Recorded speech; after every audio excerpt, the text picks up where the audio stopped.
फिर अगला प्रश्न है कि कवि सरल ने युवाओं का आह्वान क्यों किया है ना। कवि सरल ने जो है युवाओं का आह्वान किस हेतु किया, किस कारण से किया है। तो कवि सरल जी जो है, श्री कृष्ण सरल जी बताना चाहते हैं कि ये जो आज़ादी मिली हमें, जो स्वाधीनता मिली है, ये बड़ी आसानी से नहीं मिली है।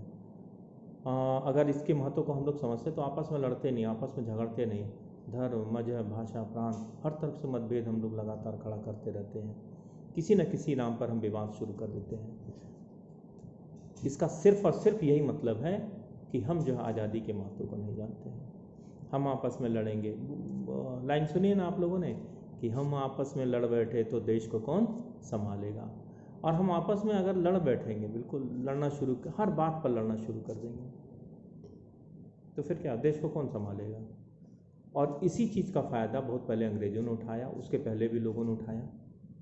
और अगर आज भी इस चीज़ को नहीं समझ पाते हैं कि हम आपस में लड़ेंगे तो तीसरा फ़ायदा लेगा। ठीक है, जैसे भारत पाकिस्तान लड़ रहा है तो चाइना को फ़ायदा है, एक बड़े परिप्रेक्ष्य में देखते हैं। ठीक, हम चाइना से लड़ेंगे, चाइना हमारा पड़ोसी है, पड़ोसियों से अच्छा संबंध हमारा होना चाहिए, लेकिन अब उसका फ़ायदा फिर कोई और देश लेगा। नेपाल हमारा जो है बिल्कुल विश्व बंधुत्व वाला बिल्कुल अच्छा मित्र है, पारिवारिक संबंध है हिंदुस्तान के, लेकिन अगर वो अलगाव की नीति अपनाता है तो इसका फ़ायदा कौन लेगा, चाइना लेगा।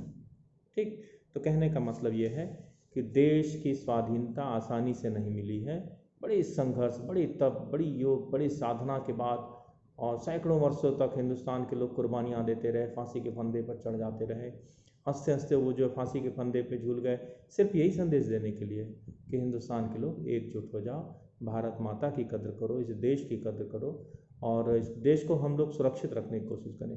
और बड़ी संघर्ष के बाद ये आज़ादी मिली है, और जब ये आज़ादी मिली है तो इसे सुरक्षित रखना हमारा कर्तव्य है, युवाओं का कर्तव्य है, और हर हाल में इस देश को सुरक्षित रखना है। यही श्री कृष्ण सरल जी बताना चाहते हैं, कहना चाहते हैं। ठीक है बच्चों।